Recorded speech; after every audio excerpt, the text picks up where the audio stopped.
Epitaph on a Hare by William Cowper, 1731 to 1800. Here lies whom hound did ne'er pursue, nor swifter greyhound follow, whose foot ne'er tainted morning dew, nor ear heard huntsman's halloo. Old Tiney, surliest of his kind, who nursed with tender care, and to domesticate bounds confined, was still a wild jack-hare. Though duly from my hand he took his pittance every night, he did it with a jealous look, and when he could would bite. His diet was of wheaten bread, and milk and oats and straw, thistles or lettuce instead, with sand to scour his maw.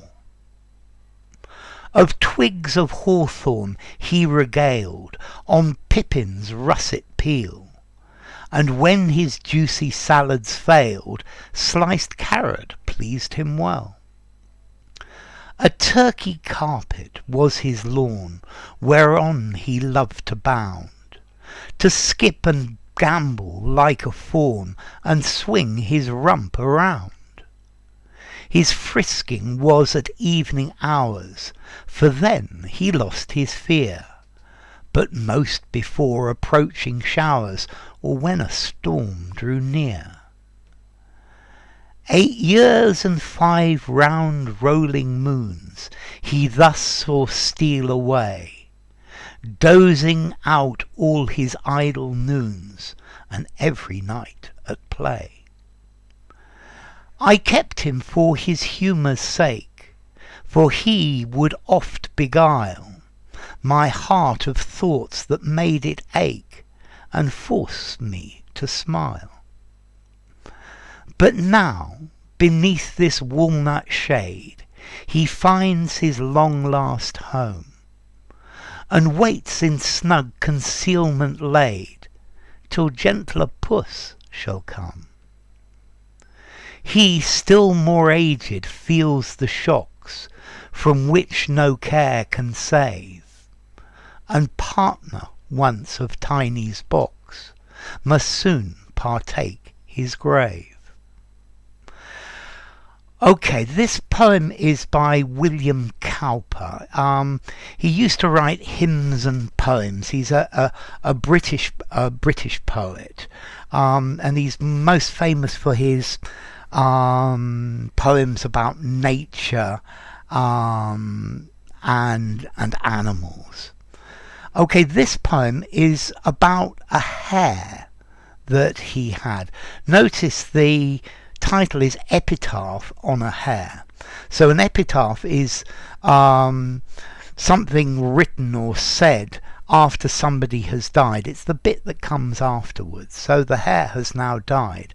A hare is like a great big rabbit with long ears. Yeah, but it's a hare, not a rabbit. So, what's it about? Well, it's about this rabbit that he kept, this hare that he kept, and I think it's probably about the relationship between pets and their owners, maybe between nature and domestic animals, and I think it also thinks a little bit about death as well, and maybe the quality of life. But mostly this is mostly descriptive. Here lies whom hound did ne'er pursue. So here lies, in this grave, is somebody who was never chased, never pursued, never pursued, run after by the hounds, nor swifter greyhound follow. Yeah, nor was he chased by greyhounds either, whose foot ne'er tainted morning dew. So to taint means to pollute, to make dirty. So this hare, he never walked on the morning dew. Yeah, you could never see his footprints in the morning dew. nor ear heard huntsman's halloo. Okay, so he was never chased by the huntsman either. Old Tiney, surliest of his kind. So the hare was named Tiney. And he's surly, he's bad-tempered, he's not cooperative. Yeah?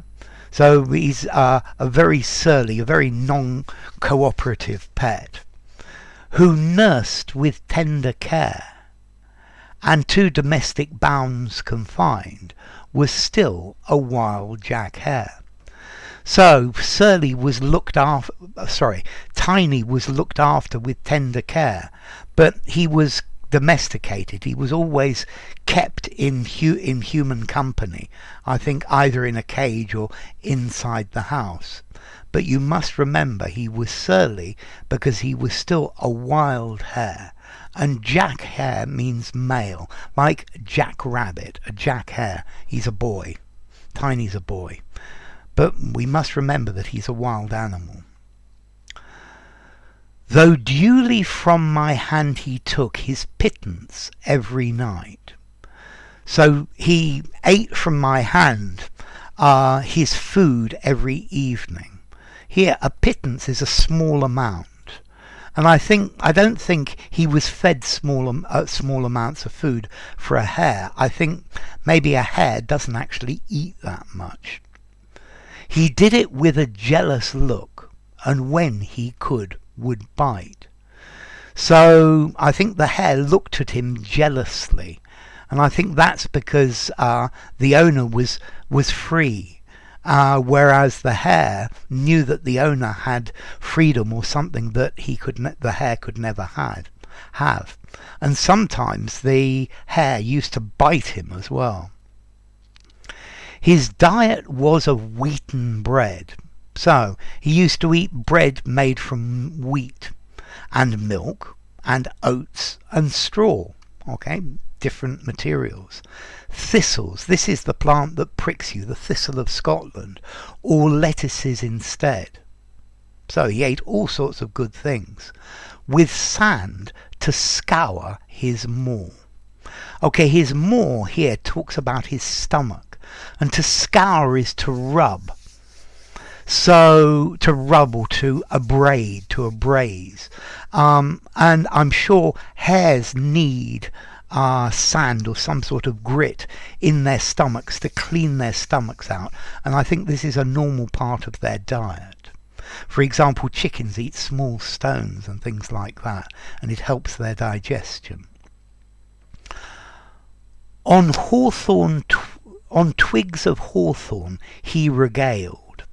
So, twigs, little pieces, and hawthorn is a big bush or a small tree. He regaled, he feasted, yeah?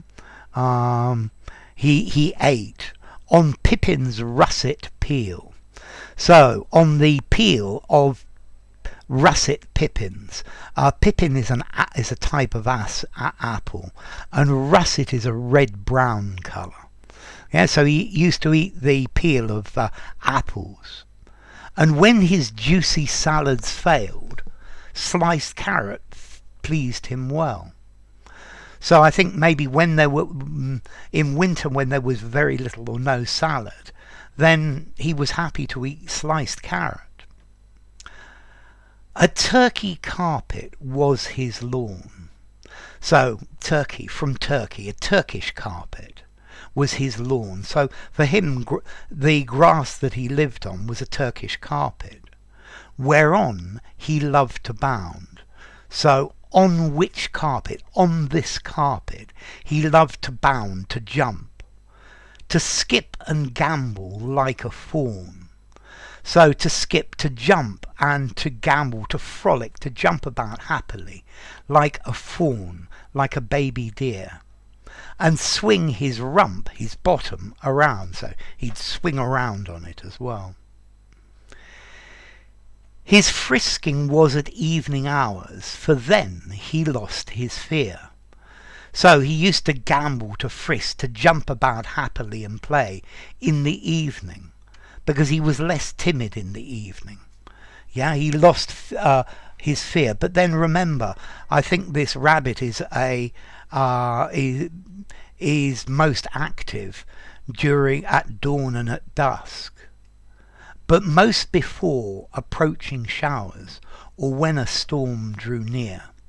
So the hare was incredibly active just before there was a storm, or just before it was going to rain. So it was clear that the hare knew that it was going to rain, and he became particularly active.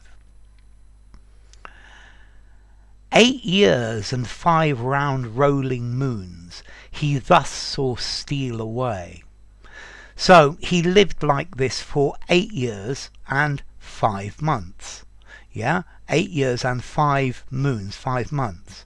He thus, in this way, living like this, he saw them go away to pass, dozing out his idle noons, so sleeping during the day, and every night at play. So it sounds like he didn't have such a bad life, although I'm sure he wanted to be free.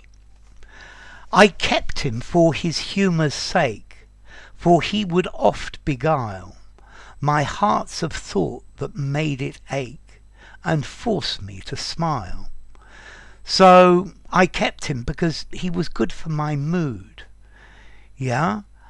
And he would, when I had thoughts that made me sad or made me feel bad, he would often beguile, enchant me and make me happy and make me smile. So when I was feeling sad, he would often make me smile.